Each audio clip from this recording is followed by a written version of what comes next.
O Diálogos Teatrais hoje está na sua terceira edição, e é um prazer enorme, né, como já disse. Tivemos um primeiro encontro, né, essa possibilidade de abrir um espaço para que os grupos possam falar um pouco mais das suas pesquisas, de como suas pesquisas se relacionam com a cidade de São Paulo. E aí uma importância, né, do fomento ao teatro promover esses diálogos. Hoje o nosso tema é teatro e território, e desde quando nós começamos a conversar sobre, a pensar sobre qual seria esse tema, me ficaram duas frases na cabeça que eu gostaria de dizê-las aqui. Uma é do Pascal, que ele diz: o universo visto como uma esfera infinita, de onde o centro está em toda ou qualquer parte. E a outra, do Milton Santos, que ele vai dizer: cada um é, à sua maneira, o mundo. Hoje nós vamos, então, receber aqui os grupos para falar um pouco a respeito desse tema. O Umbalada, com Bruno.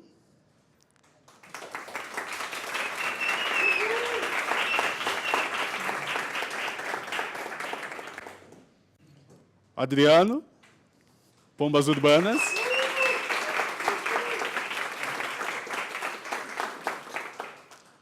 Paulo Faria, Faroeste.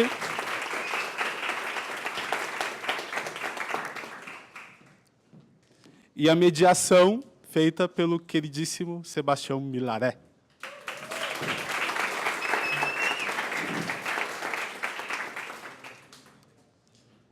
E vamos aproveitar. Espero que sim.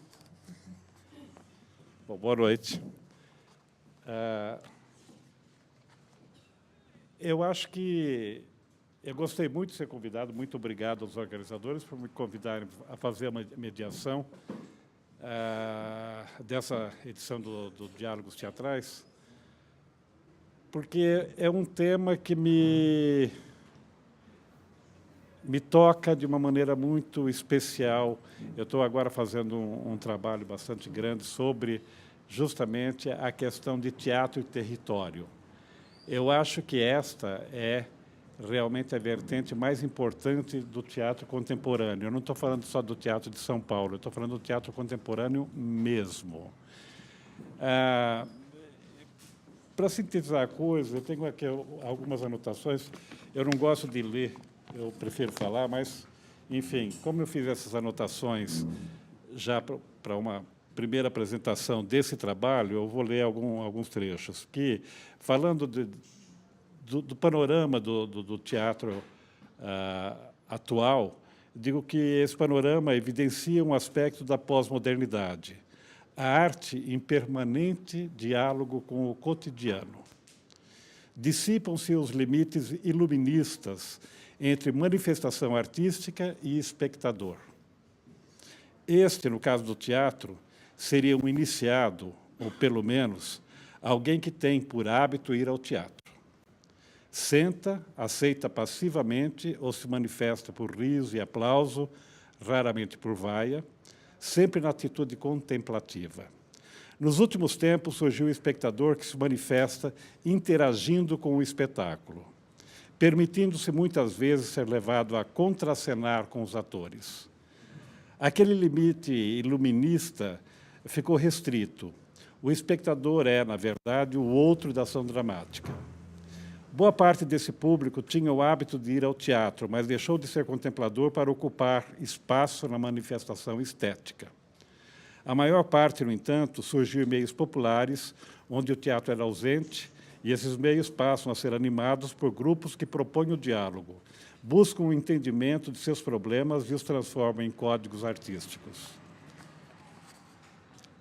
As manifestações cênicas que rompem com arquiteturas e espaços tradicionais ganharam impulso, no Brasil, pelo menos, em fins dos anos 1970, quando grupos de diferentes regiões optaram por ir à rua, ligando-se às manifestações pela redemocratização do país e contestando o teatro convencional. O povo estava na rua e para a rua foi o teatro. Isso se tornou rastilho de pólvora que, a partir dos anos 1990, incidiu em pontos de explosão de novos conceitos do fazer teatral.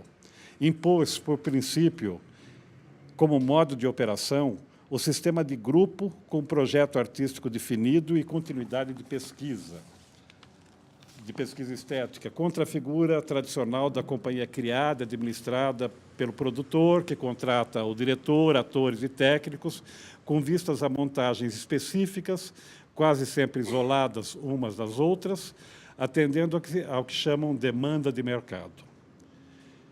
Isso levou a novas formas de organização das equipes, mexeu em aspectos fundamentais da criação, como a dramaturgia, seja no sentido literário, seja a dramaturgia de cena, propiciou o exercício da criação coletiva e do processo colaborativo em suas diferentes formas de concepção e de prática. Não apenas dinamitou a quarta parede, consagrada pelo realismo, como aboliu as formas arquitetônicas tradicionais. Qualquer espaço, seja rua, galpão, imóvel, residencial, igreja, presídio, qualquer lugar pode se transformar em teatro, e a arquitetura cênica passa a ser determinada pelo próprio espetáculo. Sem dúvida, tal estado de organização e criação teatral corresponde a estímulos dos novos tempos, tempos líquidos, como define Zygmunt Bauman, e não isola o teatro brasileiro, nem o particulariza. Especialmente nos países da América Latina, encontra-se esse mesmo estado de organização e criação, com as inevitáveis variações determinadas pela realidade de cada país. Porém, no Brasil, isso adquiriu notáveis proporções. Estabeleceram-se redes que possibilitam a comunicação, trocas de experiências entre grupos de diferentes regiões, o que suscitou o aparecimento de alguma infraestrutura para a circulação e trocas entre coletivos, por iniciativa de instituições públicas ou privadas. Eu digo do Brasil porque realmente me surpreendeu, eu fiz um giro por muitos dos estados brasileiros, 14 estados, e me surpreendeu a atuação dos grupos, sempre com esse espírito novo do teatro, um teatro que não se conforma mais com aquela postura do teatro burguês que a gente vinha até os anos 50, o teatro brasileiro se modernizou sob a égide do teatro europeu burguês, não é? Todo mundo sabe disso. E hoje é incrível as alternativas e as possibilidades que esses grupos estão descobrindo. E o que mais interessa é que esses grupos normalmente têm um diálogo muito direto com a comunidade onde atuam. Então, não é só o teatro de periferia que faz isso. Muito teatro que não é da periferia, está no centro, também está buscando esse diálogo. E, por isso, esse espectador de hoje já não é aquele espectador passivo, aquele espectador contemplativo. Já é um espectador que quer atuar também nessa realidade estética que está sendo criada, que está sendo apresentada. Não se trata, quando se fala de teatro de periferia, por exemplo, muita gente pensa em paternalismo, e não é nada disso. O que esses grupos estão fazendo é criando códigos muito novos para o teatro. Essa é a questão mais importante que se levanta aqui. É claro que essa é uma vertente, é uma das vertentes desse emaranhado de situações que tem o teatro contemporâneo, mas todas essas vertentes estão sempre agora buscando uma nova relação com o espectador. O teatro é o espectador também, o espectador faz parte do teatro e tem que deixar de ser contemplativo. Eu gostei muito de ser convidado para essa mesa justamente por isso, porque nós vamos ouvir, dialogar com 3 grupos que são bastante exemplares cada um com uma história diferente da sua formação, da sua criação e de sua trajetória, e todos eles muito empenhados nessa busca de um diálogo constante com a comunidade onde atuam. E a coisa não fica restrita a essa comunidade, porque a partir dessa comunidade descobrem-se códigos, e esses códigos se tornam o trabalho universal. Então, eles não precisam ficar representando para o seu próprio bairro, eles criam alguma coisa que pode interessar até na China, não tem problema nenhum. Eu fico muito contente em estar aqui e quero passar, então, a palavra a eles que têm muito a nos dizer. Depois de cada um ter os seus 20 minutos, 15 minutos de fala, então nós vamos dialogar entre todos. Tá? Muito obrigado. Bom, boa noite a todos e todas. O Lino, que fundou o Pombas, alguma vez ele citou isso aqui. O homem tem uma relação direta e clara com o meio em que vive. Se vivemos no mundo urbano, nossos movimentos, nossos sons, nossos pensamentos terão, em parte, características desse meio. O homem e o meio se compõem. Ele carrega seu meio, e esse tem a sua cara. Em 89, o Lino escolhe deixar a universidade e ir trabalhar com adolescentes do bairro de São Miguel Paulista.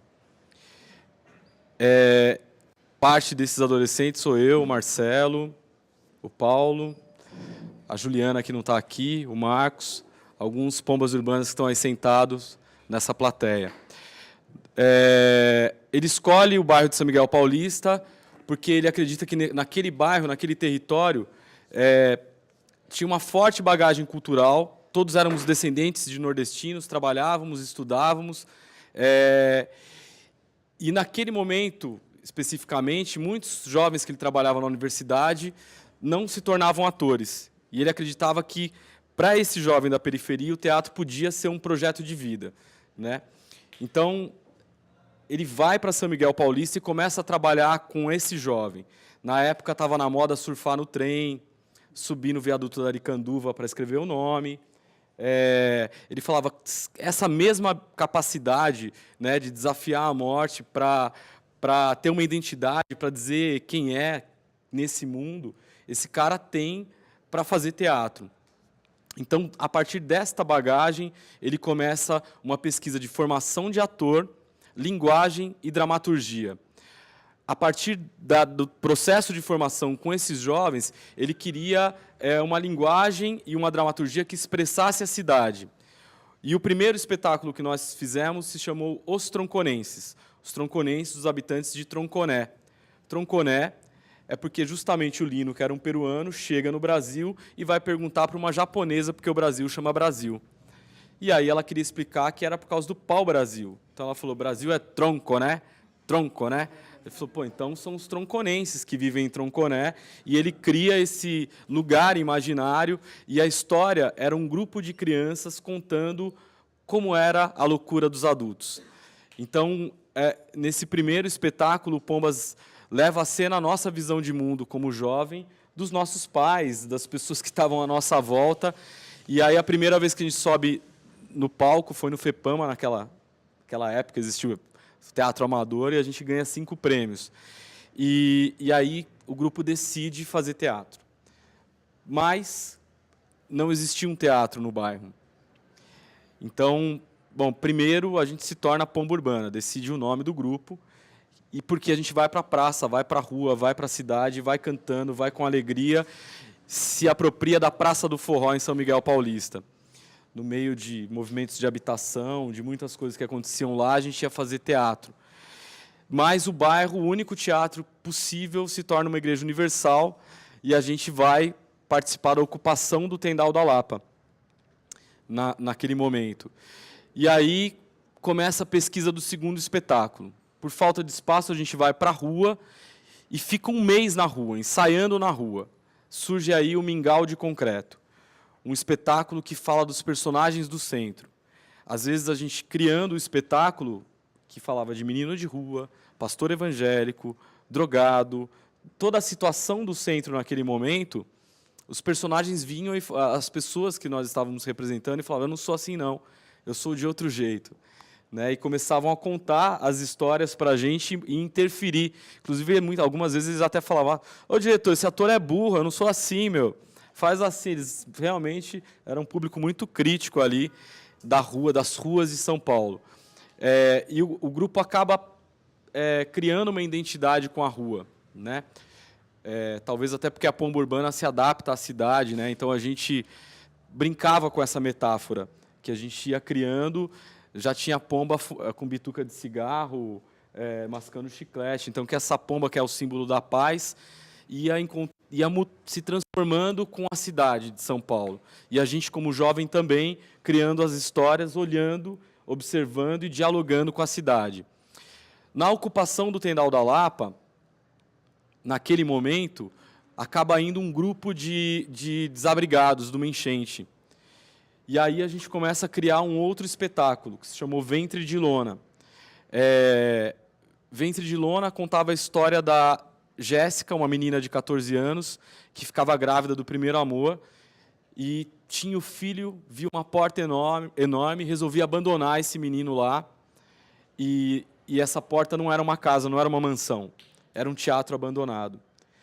E aí, em Ventre de Lona, a gente faz um mergulho para falar do abandono. O abandono da cidade, o abandono das crianças, o abandono dos teatros, o abandono da cultura, da educação,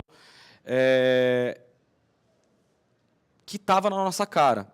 A gente encontrou, em uma determinada situação, houve até um episódio muito cruel, que foi, dentro do Tendal, se encontrou um feto de uma menina que morava lá e que fez um aborto, e o menino foi abandonado numa lixeira.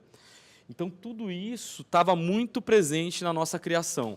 Estar num lugar, inclusive a gente fazia os ensaios para esse público. Dentro do Tendal, a gente convidava as pessoas que estavam lá da desapropriação, e às vezes elas iam com galinha embaixo do braço.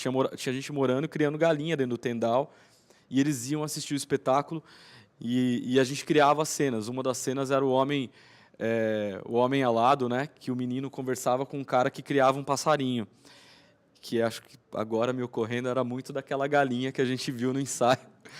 Mas a gente criava a partir desse vínculo com esse lugar onde temporariamente nós estávamos. Mas o desejo do Pomba sempre foi voltar para o bairro de de São Miguel Paulista. E em 2004 nós encontramos um galpão abandonado.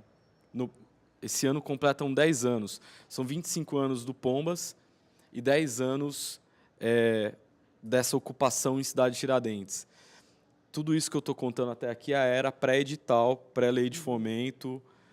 Era muita cara, coragem, ir para a rua e se despir, né, de tudo e entrar de cara para dialogar com o público. Primeiro edital que a gente ganhou da Fomento, que se chamava Do Teatro à Comunidade, da Comunidade ao Teatro. E o nosso objetivo era fazer um processo de formação, que acho que isso é uma característica muito forte do Pombas, e pesquisar essa poética, essa dramaturgia, que as histórias do bairro se tornassem dramaturgia e pudessem ser devolvidas para o bairro e para fora do bairro, como o Milária falou, que tivesse uma amplitude para o mundo.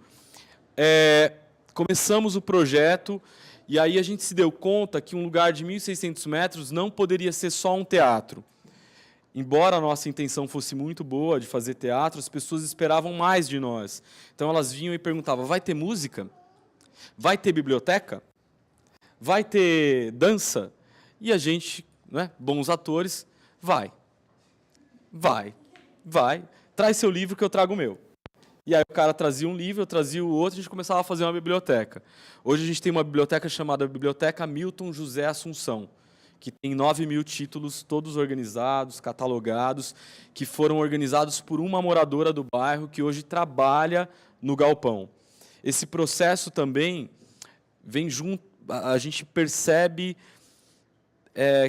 que aonde a gente estava atuando era muito maior. Então, o galpão se torna um centro cultural, o Pomba se torna um instituto, uma OCIP, e acaba abarcando os projetos que vêm da comunidade.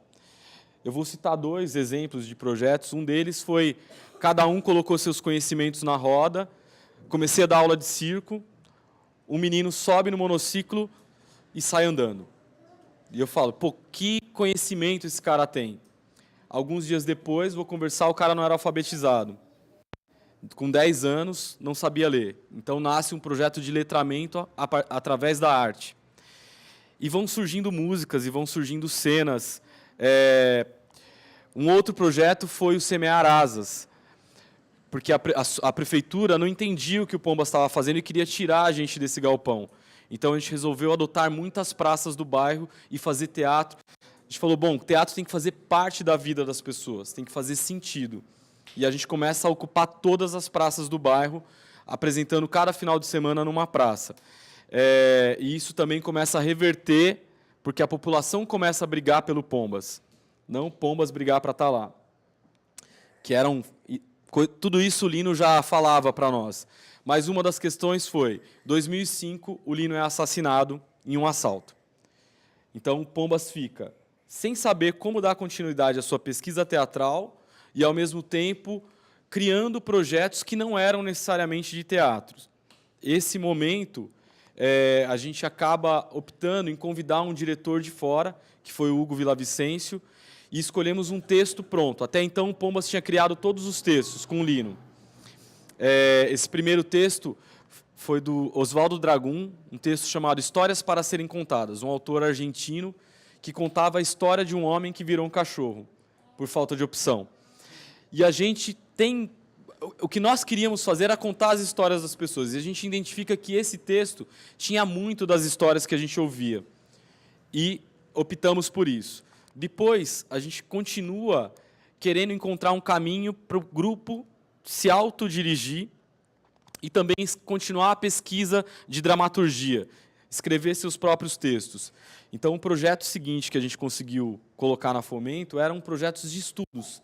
Nós trouxemos um diretor chamado Rolando Hernandes, um diretor de Cuba, e que começa a trabalhar com a gente a questão de direção. Nesse momento, o grupo está criando vários grupos, né? Alguns deles aqui, o Palombar, Filhos da Dita, Aos Quatro Ventos, As Três Marias. Vários grupos começam a surgir no bairro a partir do processo de formação do Pombas, já com cada integrante do Pombas dirigindo um grupo e também, em alguns casos, criando os textos, né?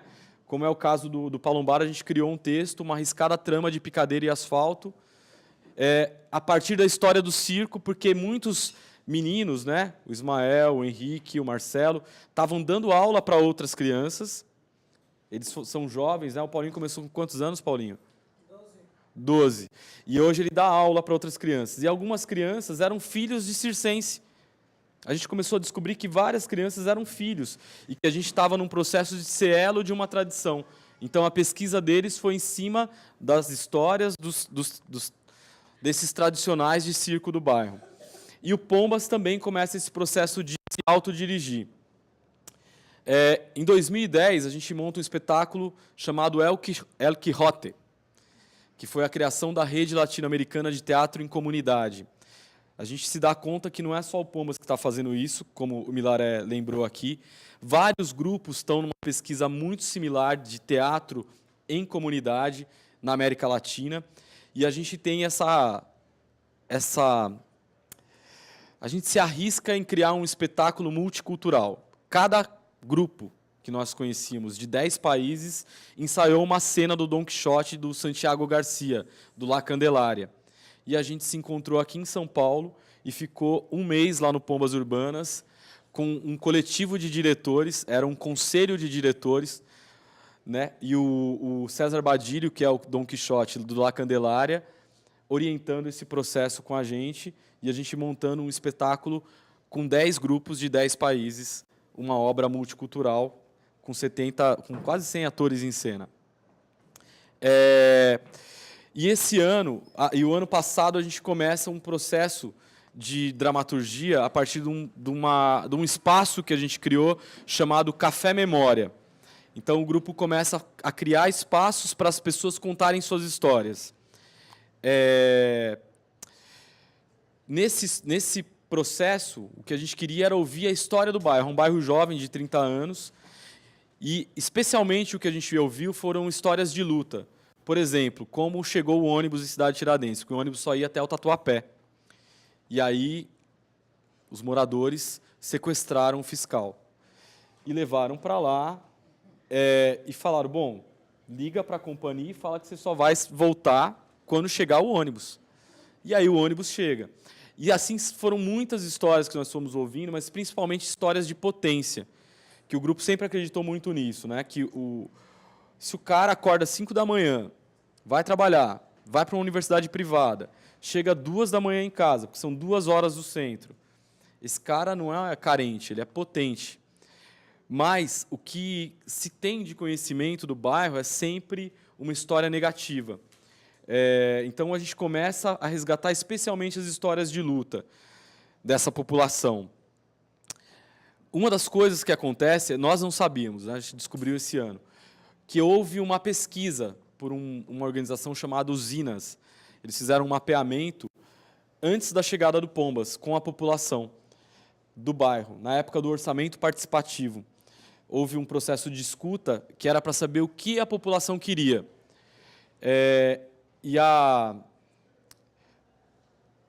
Eles queriam que aquele espaço fosse um centro cultural. A gente descobriu isso agora. E a justificativa da população era para reverter a situação de exílio do bairro. Porque Cidade Tiradentes está separada da cidade.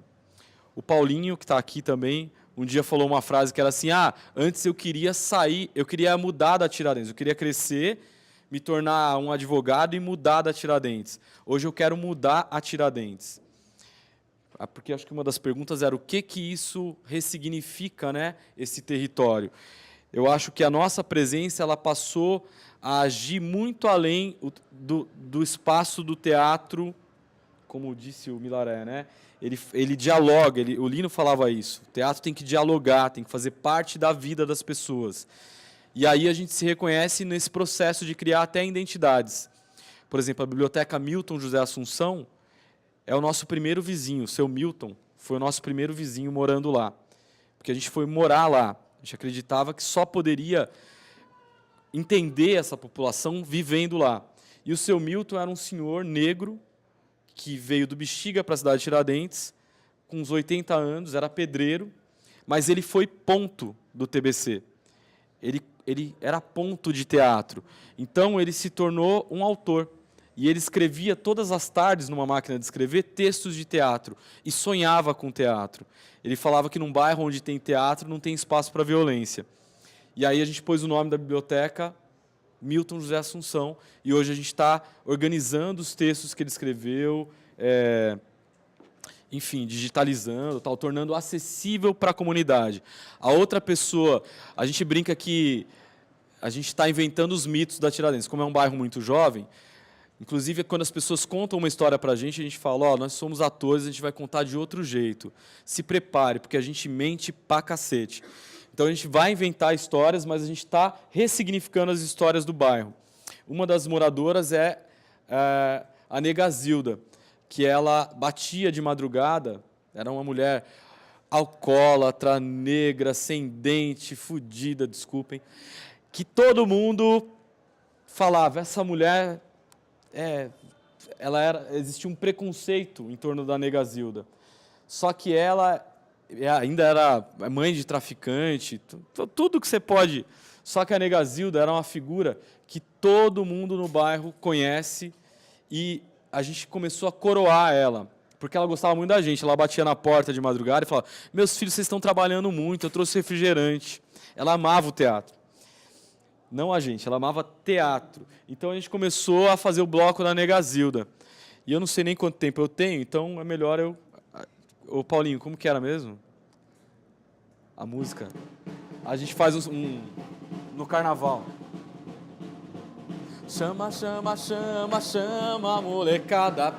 Bloco Nega Zilda tá subindo a calçada. Chama, chama, chama, chama, molecada. Bloco Nega Zilda tá subindo a calçada. Nega Zilda é só alegria. Faça chuva, sol ou calor. Na Rei Davi, Leandro 65, o quê? repica o seu tambor, pá, pá, pá, pá. Essa é um dos sambas da Nega Zilda. Cada ano saía um samba da Nega Zilda. Ela era coroada, Dani, tudo bem? Ela era coroada, ela dançava, ela chorava, ela trazia toda a família, ela tem neto branco, neto japonês, neto preto, ela tem todo tipo de neto. Ela era uma figura. E aí ela, infelizmente, ela faleceu, o seu Milton faleceu, mas eles se tornaram mitos. As pessoas no bairro conhecem a Nega Zilda, conhecem o seu Milton. Então é um pouco esse processo de estar num território vinculado a ele, recriando esse lugar. O espaço do galpão também cada vez está se recriando. Hoje o Pombas está em 2 processos. Um de montagem do espetáculo se chama Era Uma Vez um Rei, que fala da democracia. São 3 moradores de rua que resolvem que, se papel fosse dinheiro, o que eles fariam? Eles iam ter empregados para mandar em alguém. Então, eles não têm nada, mas eles começam a pensar que não precisa ter dinheiro. É só um mandar no outro. E um vira rei e começa a mandar nos outros. Então, 3 caras sem nada que começam a brincar. Só que o cara que sobe no carrinho nunca mais quer descer. O cara que se torna poderoso nunca mais quer sair do carrinho. E a gente resolveu montar esse espetáculo porque a gente vem observando dentro do próprio bairro tanto essa questão do abandono também, e a gente queria dialogar sobre a questão eleitoral, sobre a questão política, sobre esse processo da democracia. E o outro espetáculo se chama Cidade Desterrada. E o Cidade Desterrada, ele resgata essas histórias de Cidade Tiradentes para apresentá-las do nosso jeito, da nossa maneira. E eu queria dizer só também que existem muitos grupos como nós, especialmente na América Latina, como o Milaré falou. Às vezes a gente é quase uma outra comunidade lá, né, Tabata? A gente tem uma horta lá atrás do galpão, a gente está plantando, a gente fez um teatro de arena na área externa, a gente tem um circo, a gente está em tanta coisa que a gente nem sabe direito. Trabalha com saúde, né, Dani? Por exemplo, essa música que a gente cantou no começo, Chegue Mais Perto, tem a ver com isso de trabalhar o cuidar do outro. Como que é cuidar do outro?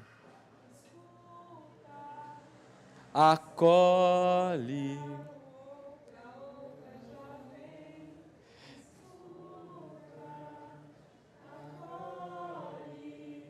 Cuidar do outro faz bem. É isso. Aí a gente vai nessa loucura toda, fazendo o nosso teatro, que às vezes a gente nem sabe se é teatro mais, do que se trata, né? Por isso é uma pesquisa de formação de ator, de linguagem e de dramaturgia. E em julho a gente estreia espetáculo novo, já acabou o vídeo, estão todos convidados. Muito obrigado. Vou começar a falar um pouco da nossa história, minimamente, rapidamente. Depois eu sei que a gente combinou de não falar muito, né, da história, mas aí eu acho que, diferentemente do Pombas Urbanas e do Faroeste, acho que Balada ainda precisa contar mais sua história para as pessoas, assim. Não sei, sinto que a gente precisa contar mais ainda para cada vez mais ser conhecido. E aí a gente depois pensou em lançar algumas questões que nos provocam e que mexem com as nossas pesquisas. E, por fim, um trecho de um vídeo que a gente trouxe, que a gente acha que tem a ver com o tema território e teatro. Então, o grupo surgiu dentro do programa vocacional da Prefeitura de São Paulo, lá em 2004, 2003, por aí. E a gente sempre que a gente vai se apresentar, a gente fala, uma vez a Rosário falou isso para a gente ficou com isso na cabeça, de que Balada é filho de política pública. E isso é muito importante para nós, para o nosso entendimento, que a nossa história ela é toda construída a partir de programas e políticas públicas da cidade de São Paulo. Então, a gente surge de um programa público, que é o vocacional, e uma coisa muito importante, que o grupo surge num período histórico da cidade de São Paulo muito peculiar, em que a gente tinha os céus surgindo, estava numa gestão da Marta Suplicy, o programa vocacional estava começando, 1 ou 2 anos de programa, o programa Vai também estava começando na cidade, a gente tinha um programa, um projeto da prefeitura muito importante, que era a formação de público, em que nós éramos espectadores desse projeto. Então, havia na cidade uma pulsação de discussão qual a relação do teatro e do que é público muito forte. E a gente surge no meio dessa discussão, que, inclusive, a gente também se considera filho do movimento Arte contra a Barbárie, porque a gente não participava do movimento, nós éramos muito jovens, mas a gente sentia que as discussões que rolavam no movimento Arte contra a Barbárie respingavam nas periferias da cidade, ou com esses projetos todos que eu falei, ou com os próprios artistas que estavam lá querendo, né, discutir coisas com a cidade toda. Então, esse movimento Arte contra a Barbárie foi muito importante para nós, nesse sentido de entender por que a gente está fazendo teatro nessa cidade. E um teatro que não era mercadológico, um teatro que tinha um outro objetivo desse fora do mercado, né, do sistema. E aí, então, uma balada começa a surgir nesse meio. A gente, então, com o vocacional, nós éramos em 20 e tantas pessoas, aquela coisa toda. Depois a gente foi diminuindo, e aí conseguimos o VAI 2 vezes, conseguimos o PROAC amador, que foi o único que saiu na cidade, que inclusive o PROAC só existiu por conta de uma luta dos artistas. E depois, esse ano, pela 3ª vez, a Lei de Fomento ao Teatro.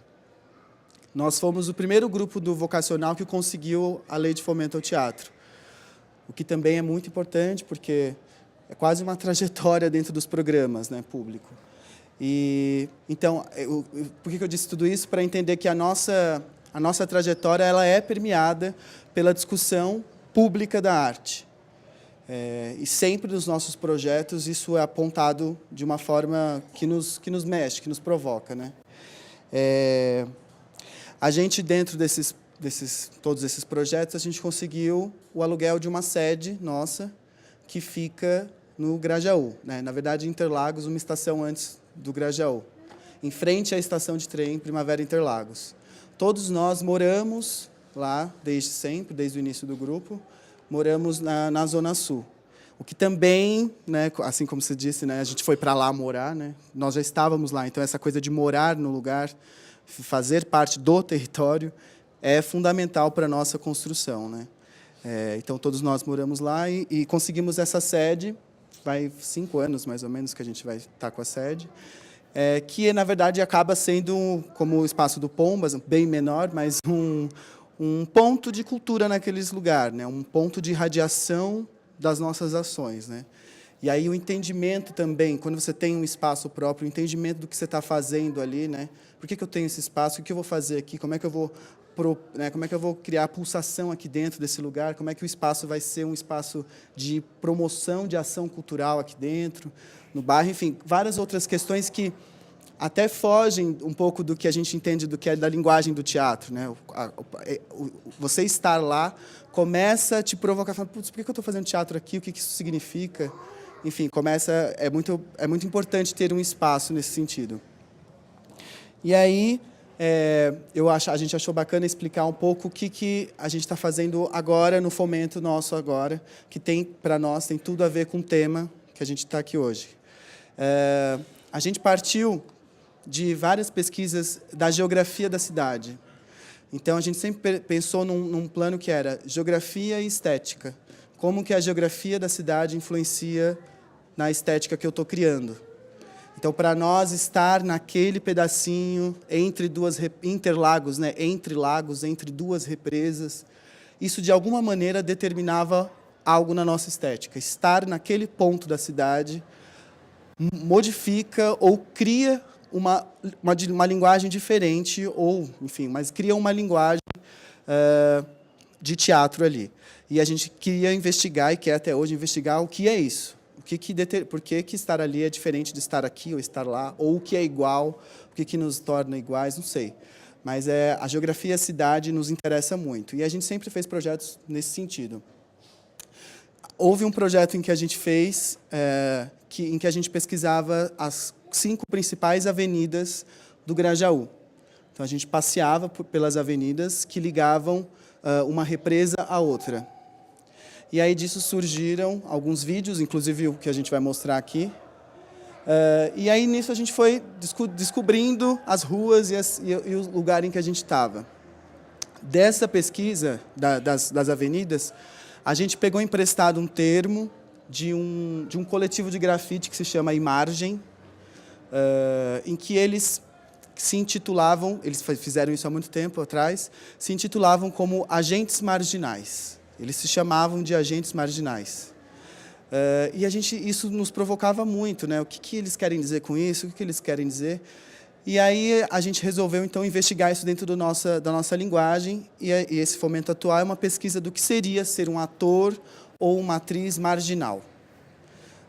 Como que estar à margem, né? Estar marginal no sentido de que está à margem do centro, né? Está à margem socialmente, à margem politicamente, geograficamente à margem, então na borda da cidade. O que tudo isso influencia no nosso fazer teatral? Então, esse Fomento é uma pesquisa assim. A gente criou um esboço do que seria esse ator ou atriz marginal. Então, a gente tem 5 pontos de pesquisa em que a gente investiga, cada um deles no nosso Fomento. E o final do projeto é a criação de um espetáculo na beira da represa Billings, no bairro do Jardim Gaivotas, onde as pessoas moram na beira da represa, a partir de um conto do Guimarães Rosa, que se chama A Terceira Margem do Rio. Então, o grande projetão é esse, é criar esse espetáculo a partir desse conto e usando também poesias dos poetas do Capão, do Campo Limpo, enfim, poetas do Sarau do Binho, da Cooperifa, e criar e buscar entender o que é ser essa terceira margem na cidade, né? O que significa fazer teatro naquele lugar. Esse bairro Jardim Gaivotas, ele fica 25 minutos mais ou menos da nossa sede. Então, ele é mais para dentro ainda, né? Ele é mais para a borda da cidade ainda. E uma das características do Umbalada é que a gente sempre fez projetos muito distante do centro. A gente nunca... Acho que em nenhum Fomento nosso, por exemplo, a gente ficou em cartaz no centro, né? A gente sempre fica muito... E agora mais ainda no Jardim Gaivotas. Que na verdade, é uma tentativa de tentar se entender, né? De tentar se reafirmar, talvez, não sei, mas de falar, poxa, a gente está aqui, vamos fazer aqui, né? Tem essa provocação também, que a gente também não sabe explicar muito por que a gente nunca vem. Claro, a gente já apresentou aqui, mas muito porque por convites e tal, nunca por um projeto mesmo. A gente sempre fincou o nosso pé naquele território, que é a Zona Sul. E aí, como pesquisa, assim como coisas que nos provocam, existe uma coisa assim que a gente conversa muito, que é como que a gente entende que a gente faz nossa maneira de produção marginal, a nossa maneira de criação marginal, ela não é uma falta de escolha, ela é a nossa escolha. Quer dizer, produzir teatro na beira da cidade, produzir teatro daquele jeito, é uma escolha nossa. A gente não faz, não é que a gente não faz musical porque a gente não tem dinheiro, sabe assim? A gente não quer fazer musical, a gente não quer essa plateia burguesa. Nós queremos aquilo. E é importante entender isso como uma escolha madura e uma escolha potente de fazer teatro na cidade, assim. E isso é um processo de entendimento que a gente ainda está... É uma pesquisa constante, assim, né? Até onde vai tudo isso, né? O que a gente quer dizer com esse bater o pé, né? O que é isso? O que isso promove também na cidade, né? Um grupo que está lá na puta que eu pariu fazendo teatro, o que isso significa? Quer dizer, isso provoca alguma coisa na cidade e talvez a gente queira essa provocação mesmo. Enfim, mais de perguntas do que respostas, assim, sabe? E aí a gente pensou também trazer uma provocação que a gente não sabe também muito a resposta, mas a gente queria esse espaço para compartilhar com vocês, que a gente também não sabe, a gente está pesquisando isso, a gente conversa muito isso, e a gente conversou antes de vir para cá se a gente lançava ou não essa provocação, enfim. Mas que tem a ver com o território, com essa questão de território. A gente foi pegar emprestado um termo do Deleuze, que vai falar de desterritorialização. Para ele, talvez, a gente deveria desterritorializar as coisas para criar linhas de fuga. E aí uma pergunta que a gente se faz, que a gente está jogando aqui, é o que a gente quer com o fato de territorializar um teatro em determinado lugar. Será que não seria a nossa função como artista desterritorializar os bairros para territorializar a cidade? Quando a gente está no Jardim Gaivotas, territorializando aquele lugar, nós estamos querendo dizer que, na verdade, a gente quer fazer parte da cidade como um todo. Porque o nosso receio é que, até que ponto essa questão de territorializar as coisas não cria mais fragmentos ainda. Sabe assim? Um teatro periférico. E aí você se cria um modelo de um teatro periférico. Um teatro negro, um teatro sei lá das quantas. Não sei, é uma provocação, eu não estou provocando, eu não sei se isso que eu estou falando é. Mas em que medida também territorializar as coisas, a gente vai criando guetos. Quando, na verdade, o que a gente quer é pensar uma cidade menos fragmentada. Então, eu não sei se foi claro o que eu disse. Foi? Mais ou menos. Mas, enfim, porque a gente, aí eu vou tentar explicar um pouco, a gente pegou emprestado também de um filósofo que está vivo até, francês, que ele vai criticar a ideia de identidade. Que a identidade, quando eu me afirmo como, por exemplo, eu sou isso, eu sou negro, eu sou gay, como que, quando eu crio essa identidade, eu crio um contorno muito forte dentro de mim. E ele vai trocar, então, essa ideia de identidade por pertencimento. Então, eu pertenço àquele território, eu pertenço àquela comunidade LGBT, eu pertenço àquela comunidade. Porque, na verdade, eu pertenço a um mundo inteiro. Eu sou um ser inteiro. E aí, o que eu quero dizer é como é que eu pertenço a um território, mas, ao mesmo tempo, eu sei e tenho noção que eu pertenço a uma cidade inteira. Porque nós não queremos ficar lá, apenas lá e morrer lá. Nós queremos fazer parte do todo. Não sei se isso também... Não sei, muita gente se questiona às vezes, isso não é reformista demais, não? Isso não é... A gente existe luta de classe, sim. Tem quem tem e quem não tem. Como assim vocês querem que o mundo seja... Não é muito viagem filosófica, como a gente pesa isso? E a gente queria lançar essa questão justamente para provocar a gente para depois. A companhia, pessoal do Faroeste, está ali na região da Luz. Dos 16 anos da companhia, há 14 anos a gente está nessa região. E a companhia, ao longo desse período, sei lá, mais de 100 artistas passaram por ela. E a gente tem se dedicado à construção de uma narrativa sobre a região.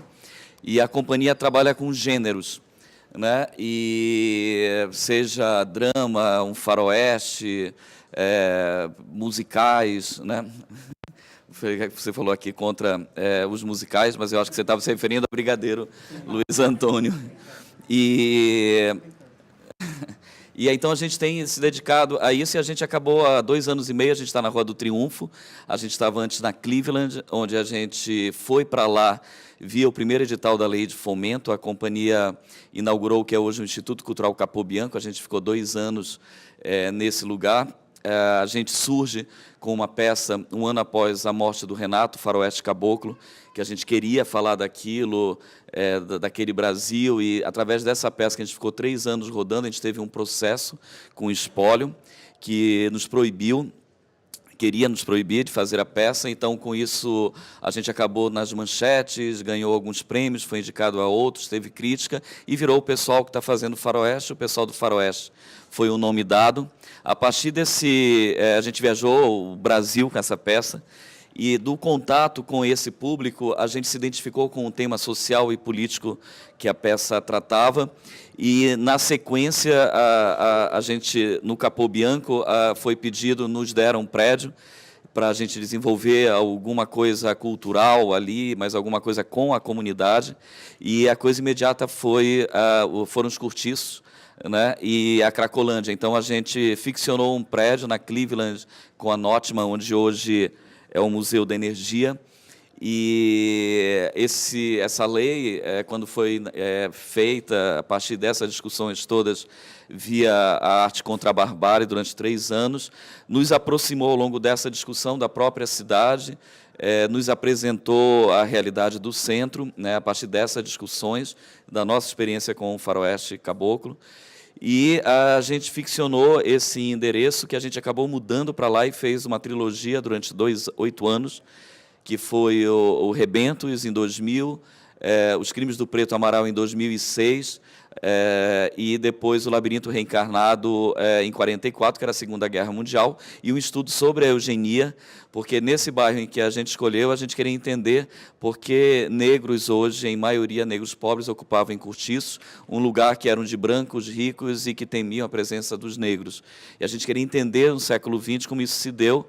E a gente foi para esse estudo, e nos Crimes do Preto Amaral, a gente se deparou, todos a partir de tese de doutoramento, a gente se deparou com um caso completamente absurdo, que era o busto do Preto Amaral no Museu do Crime, como o primeiro serial killer do Brasil, sendo que ele não tinha sido julgado.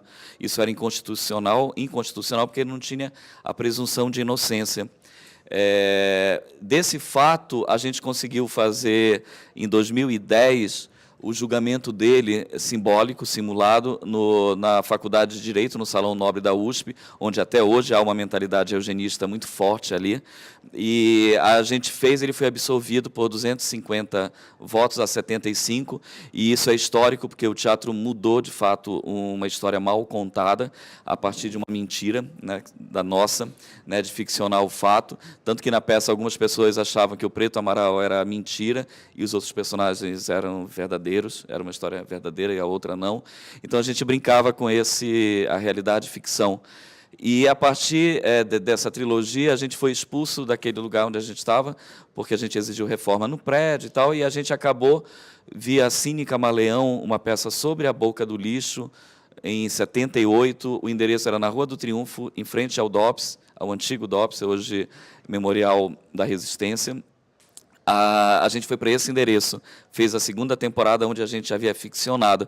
Então, a companhia sempre tem trabalhado muito, vivido muito o acaso e a sincronicidade nessa cidade dos temas que a gente trabalha, a gente acaba sendo engolido de alguma forma por ele. Por exemplo, essa coisa do gênero, as pessoas, isso vem um pouco na contracorrente da minha geração, que tem discutido e tem aprofundado uma discussão sobre o teatro pós-dramático, o teatro narrativo, e a gente tem trabalhado com o gênero por entender que os temas que a gente tem escolhido são inéditos, e o gênero, principalmente a novela, é um gênero muito popular, então a gente tem colocado nesse gênero temas que não estão nesse lugar, e buscando a comunicação com o público. E aí, com isso, todo mundo falava, vocês têm que fazer cinema, porque isso é mais cinema do que teatro, pela estrutura do próprio texto e pela forma com que eu trabalho na companhia, porque, além de diretor, eu sou autor, sou cenógrafo, sou figurinista, faço a direção de arte, isso sempre trabalhando em equipes, que a gente, via Fomento, a gente transforma em uma didática de montagem o processo. Então, além de sempre um outro profissional trabalhando junto, um outro artista, a gente abre em oficinas. Só que todo mundo falava que isso era muito mais comum no teatro, no cinema, do que no teatro. E aí a gente foi fazer cinema, foi para a Boca do Lixo, para aprender e tentar ver, mesmo sabendo que ela não existia mais. E, para nossa surpresa, a gente viu uma cidade invisível de cineastas, diretores. A gente se aproximou, já desenvolveu uns 4 curtas, tem um longa previsto para fazer. E então a gente foi para esse lugar, e nesse lugar, principalmente lá na Rua do Triunfo, a gente se deparou com uma realidade de prostitutas, de usuários, de ocupações. Então a gente trouxe isso para o centro, para a nossa mesa de convívio, e hoje a gente está completamente engolido por esses projetos, prazerosamente engolido, né, por eles, porque a gente está em um projeto dentro da Cracolândia, com os usuários. Hoje a gente tem a DASPU, a da vida da Gabriela Leite lá dentro. Hoje eu sou da ouvidoria do Conselho Consultivo, por conta desse trabalho que a gente desenvolve. A gente já impulsou alguns defensores públicos lá.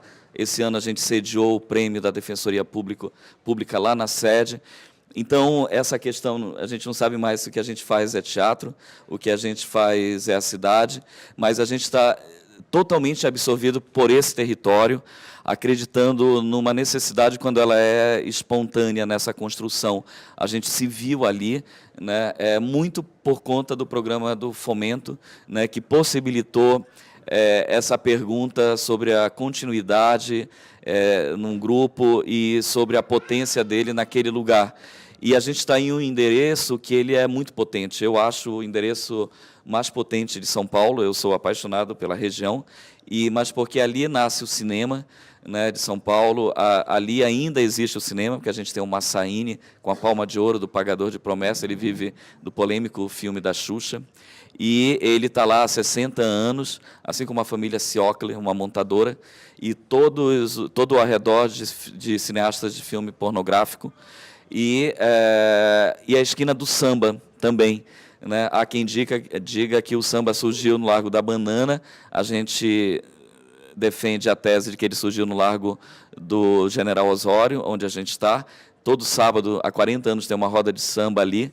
E o nosso novo projeto, que a gente iniciou esse mês, via Fomento, é sobre a Frente Negra de São Paulo, década de 30, um movimento importantíssimo que aconteceu de 31 a 37 naquela região, que virou partido político e que o Getúlio acabou junto com o que ele fez com os partidos os comunistas em 37. E é um movimento interessantíssimo. A gente vai fazer um musical com o samba, e a gente chamou para essa parceria alguns atores de outros coletivos negros, né, como o Coletivo Negro e o Coletivo Negro, porque o outro não vai poder conciliar, que são os Crespos, porque eles estão num projeto. E aí a gente vai tentar reunir todo esse material sobre esse momento político importantíssimo, que se ele tivesse avançado as discussões de cotas e tudo mais, seria de outro lugar, né, porque era uma elite em São Paulo, negra, e que era meio capitaneada pelo Luiz Gama, né, vem dessa raiz, e que ela foi destruída no final da década de 30. Então, eu falo que é uma região rica porque ela é a cara de São Paulo, e ali é um centro periférico, ou periferia central, porque terminava São Paulo ali no trilho do trem, né, e é uma região basicamente formada por prostitutas, por negros, por bandidos e hoje por usuários. E a gente decidiu e se apaixonou por essas pessoas, né? Principalmente por entender que ali é um celeiro humano de São Paulo muito bacana. Mas, como eu falei, isso foi uma construção natural. A gente não pensou quando a gente se juntou e virou um grupo, né, porque a gente tinha outras ideias acerca, e a gente foi se envolvendo e entrando cada vez mais na cidade. Então, essa é a trajetória da companhia até aqui, e eu queria só introduzir isso para a gente abrir para a roda de conversa. Muito bem, então voltamos nós agora. Vamos dialogar realmente, não é? Uma vez que o propósito é esse. Eu sou o Zé. Eu queria voltar à provocação que nosso amigo de xadrez fez. Seu nome de novo, desculpa? Bruno, que o Bruno fez, de a gente não criar guetos, né, nos movimentos sociais. Eu acho isso muito bacana de ser discutido. Eu acho que a principal coisa que a gente tem que tomar cuidado é com o protagonismo, né? A gente não tomar a voz dos outros. Por exemplo, um homossexual, por exemplo. Eu tenho certeza que ele não vai querer um cara heterossexual falando o que é ser gay na televisão, por exemplo. Mas eu acho importante essa conexão entre os movimentos sociais. Por quê? Porque, por exemplo, eu, como homossexual, eu tenho amigos que também são homossexuais e negros. Ou seja, eles sofrem duas vezes, por ser negros e por ser homossexuais. E o que eu acho? Que ele deve procurar dois movimentos sexuais, dois movimentos sociais, o dos negros e o dos gays.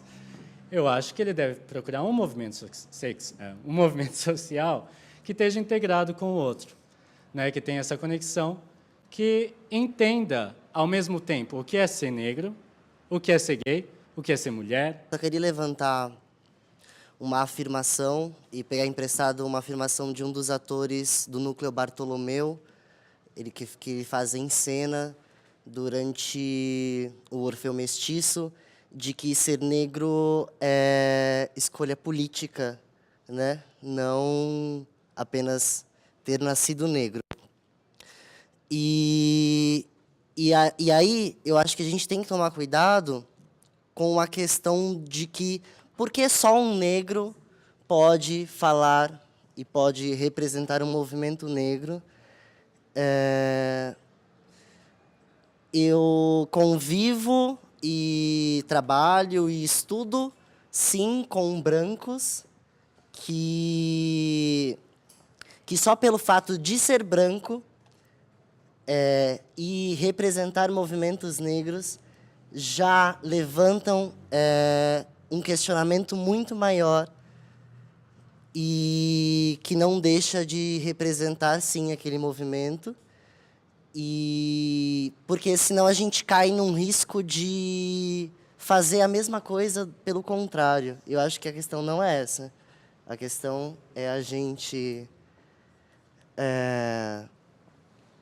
Enfim, só queria levantar isso para a gente não cair nessa eugenia ou nesse naturalismo.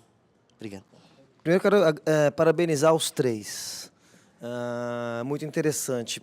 Eu desconhecia os nomes, eu conheço o Faroeste, eu já cheguei a assistir um espetáculo lá, que não era um de vocês, que era do Cláudio Barros, que vocês trouxeram de Belém, né? E vocês eu conhecia só de nome. Então, o primeiro ponto, estou aqui o Milaré me convidou, agradeço ao Milaré também, e acho muito interessante e muito funcional esse trabalho de vocês. Você lá em São Miguel, Cidade Tiradentes, você no Grajaú, né? E vocês agora saíram daquele primeiro espaço que vocês tinham, estão em outro, que eu não... Isso eu não conheço ainda. Você, em algum momento da sua fala, você do Umbalada, disse que não sabe se a sua provocação é guetificar ou não guetificar, né? Se o que a gente faz é funcional ou não funcional, mais ou menos o que você quis provocar. Eu penso que não. Eu penso que na região de vocês fazem o bairro que vocês estão. Então é mais do que natural que a cidade ou o território necessite daquilo que vocês têm para oferecer. Né? O seu nome é? O Adriano, você explanou muito bem o seu trabalho, né, ali. Então, que me deu muita vontade de ir conhecer lá o espaço imenso, a construção e tudo. Quer dizer, é natural que o bairro necessite de vocês ali. E creio também que o seu nome? Bruno, também tem essa relação com o seu bairro. Então, eu creio que não seja o guetificar ou o não guetificar. Eu acho que é a função social de cada um. Então, enquanto artistas, né, cada um de vocês tem essa função, né, de apresentar para o vizinho o que de melhor vocês têm para oferecer. E eu creio que essa função social esteja assim. Eu, por exemplo, vendo ali as imagens do Grajaú, em algum momento eu perguntei, nossa, mas é São Paulo? Porque você fica tão preso no bairro que você vive e tão amarrado naquilo que você faz, né, e que você não desconhecia ali, né, o universo apresentado no vídeo. Então, eu creio e acho muito interessante. Será que o que a gente faz é teatro ou não?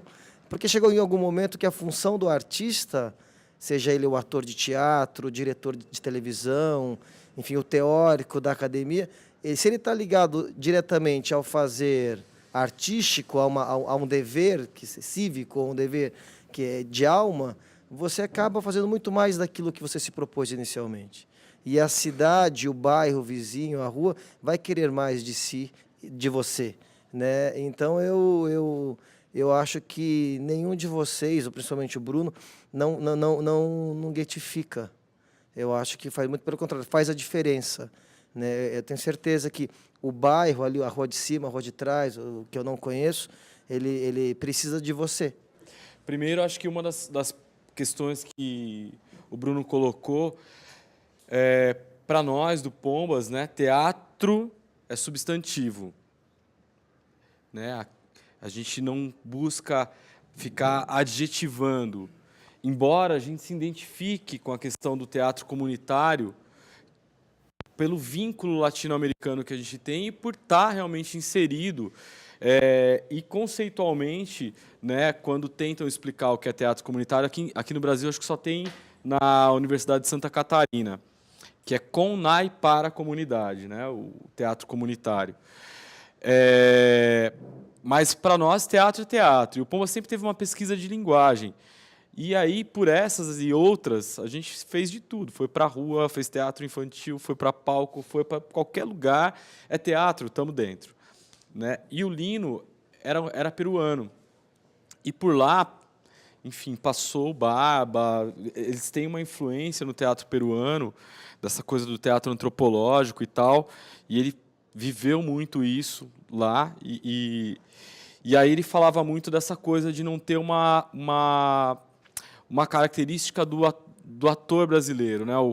Que o ator brasileiro era muito intuitivo, né? O processo de formação de ator no Brasil não tem uma escola muito determinada, até pela diversidade cultural que nós somos, né? Se você for ver, a gente que está muito em contato com a rede brasileira de teatro de rua, por exemplo, os grupos da Paraíba fazem cavalo marinho, os grupos do Rio Grande do Norte treinam de uma outra maneira, no Sul treinam de outra. Então, o trabalho do Pombas, do Lino, ele sempre dizia que todas essas escolas poderiam valer para nós, desde que a gente explodisse elas, porque só assim a gente ia manter as ideias desses autores, desses teatrólogos vivas.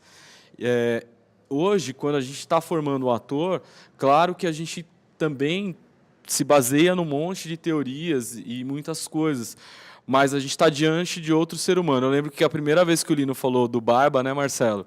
Que ele chegou e falou assim, não sei o quê, o Barba, acho que um de nós, não lembro se foi você, Marcelo? Quem é esse cara? É um barbudo?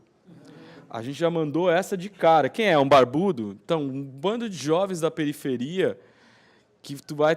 Assim, era muito engraçado. O Lino começava a fazer o treinamento e a gente não entendia nem o idioma. A gente abriu o olho e falava, o que esse cara está falando? Não sei, mas vamos fazer.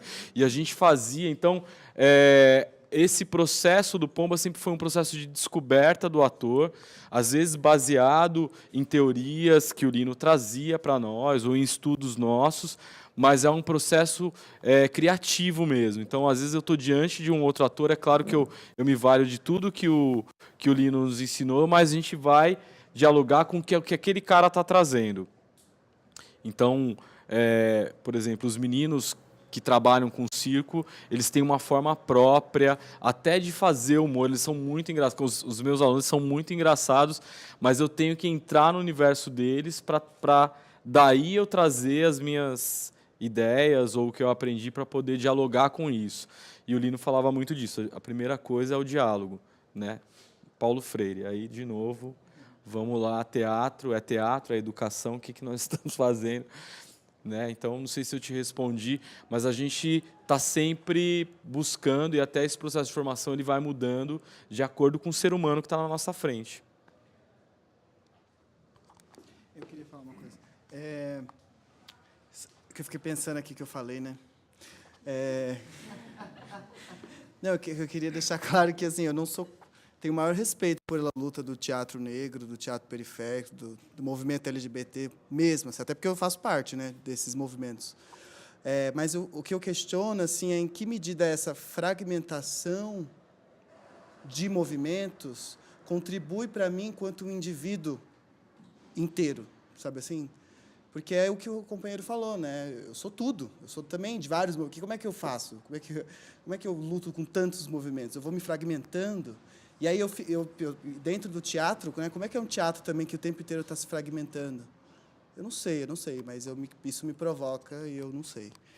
E outra coisa que eu fico pensando também de fazer a diferença, né? Nós estamos lá, mas que eu fico também me questionando em que medida esse discurso nosso de estar lá, nananã, como ele é cooptado também pelo sistema.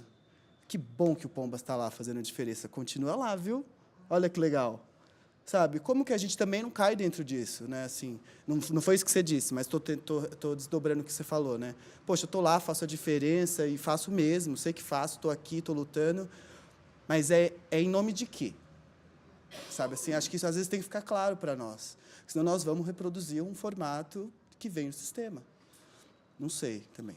E outra coisa da linguagem, eu acho que a tentativa nossa de responder que linguagem é essa, que treinamento é esse, é a coisa do ator marginal que eu falei, né? Que é pensar... Porque tudo surgiu quando a gente foi fazer um treinamento no Lume, a partir do Barba, e a gente olhou e falou, poxa, mas a gente sabe um pouco disso. Isso aí que vocês estão fazendo, a gente faz já. E por que não criar um jeito, né, nosso? Se isso é fragmentar também, não sei, mas como criar um treinamento nosso, que é o que você está falando, né? Um corpo negro, um corpo que tem uma bunda maior. E aí, sabe assim, que tem um nariz, não sei, que é o meu jeito, é o meu corpo, e isso requer algo para mim, né?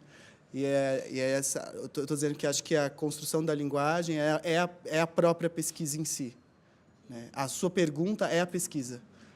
É um pouco isso. Eu, por exemplo, na época do Preto Amaral, eu fui chamado para algumas rodas e quando eu chegava branco havia uma surpresa, né? Por que um homem branco está tirando do Museu do Crime um personagem criado pela eugenia, que é um homem negro, sendo que todo o movimento negro ignorava esse fato em 2006. E hoje a gente está levantando uma pesquisa sobre a Frente Negra, porque eu acho que todos somos negros no Brasil, como somos brancos. Assim, eu tive uma formação, sou de Belém, tive uma mãe negra e uma mãe branca.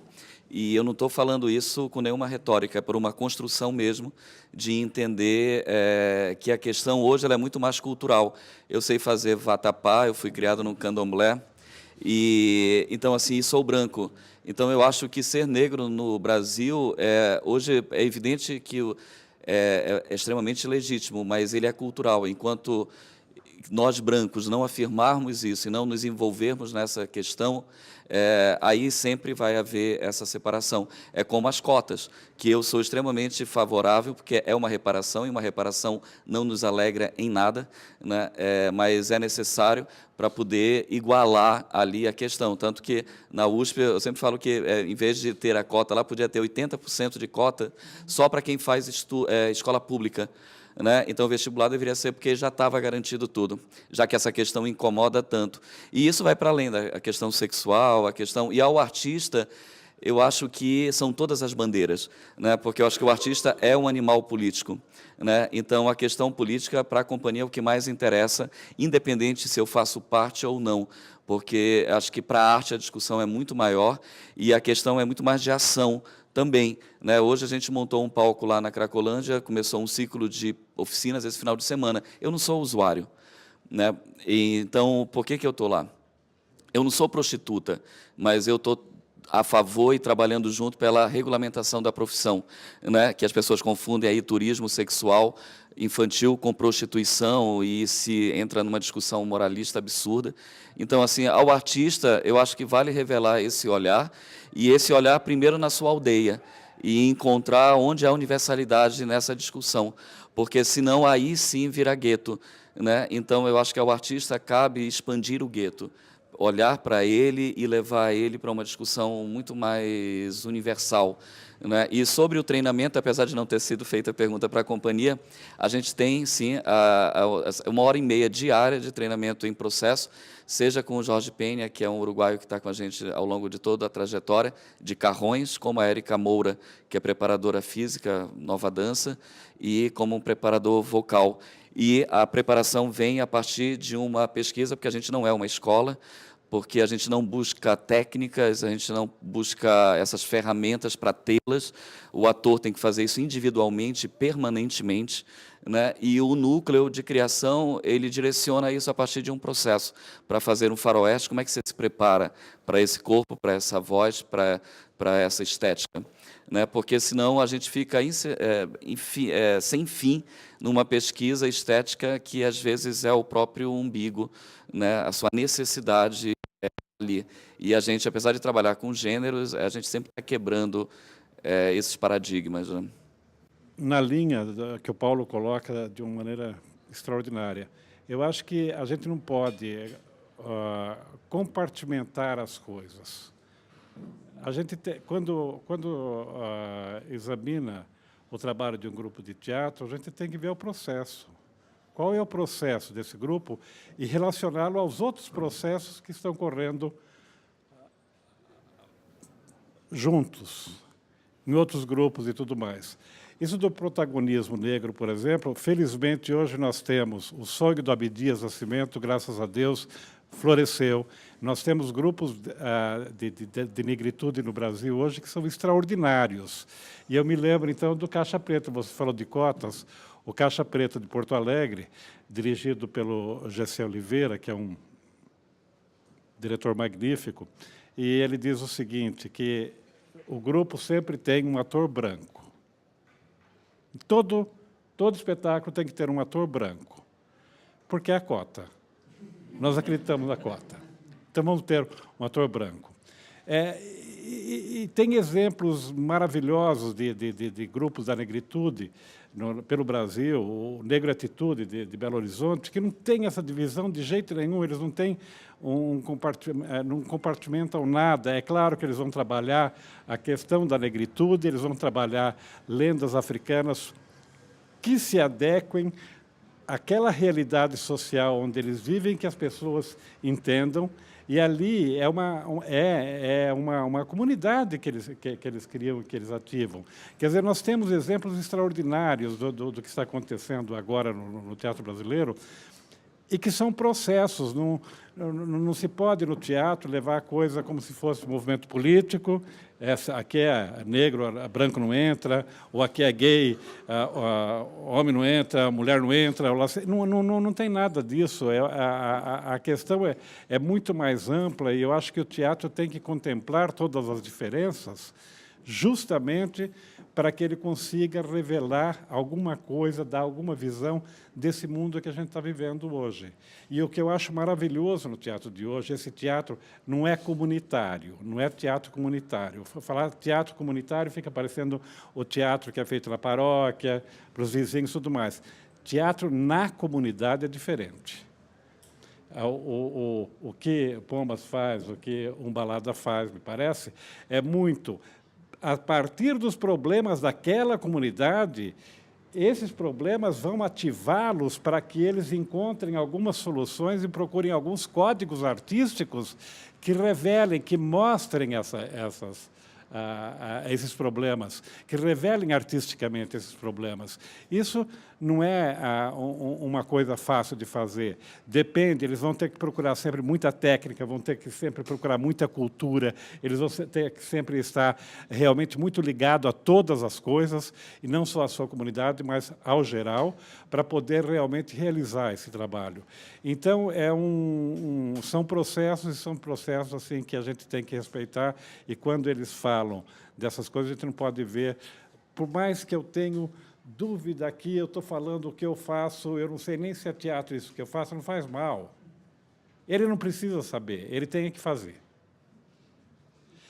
E nós, como os que vamos observar, é que vamos ver e sentir o que ele conseguiu realizar. E o que eu tenho visto até agora, não tenha dúvida, é teatro, sim, e teatro dos bons. Eu acho que o que eles estão fazendo, o que esses grupos estão fazendo, e tantos outros, inclusive as capulanas, né? Inclusive os crespos, inclusive coletivos negros, e os mais antigos da periferia, como o Engenho, ou os mais famosos, como a Brava, como Clariô, tudo mais, todos estão dando uma contribuição extraordinária ao teatro brasileiro de hoje. Isso que eu acho muito importante e que a gente deve estar atento e observando, porque é uma coisa que está acontecendo. Bom, espero que tenha agradado a mesa. Muito obrigado a todos e até os próximos diálogos.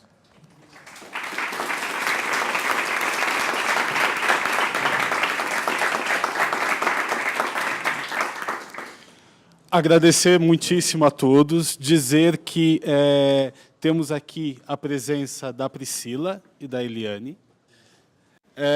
Acho que é uma possibilidade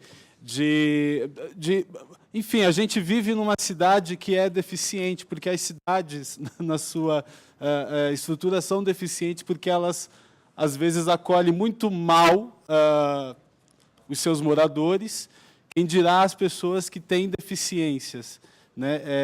E acho que a presença delas aqui traz um pouco também essa outra reflexão de entender o que essa necessidade de não de incluir os outros, mas de nos incluirmos cada vez mais, como acho que foi posto por todas as reflexões que foram colocadas, tanto por vocês, quanto por vocês, por nós todos, enfim.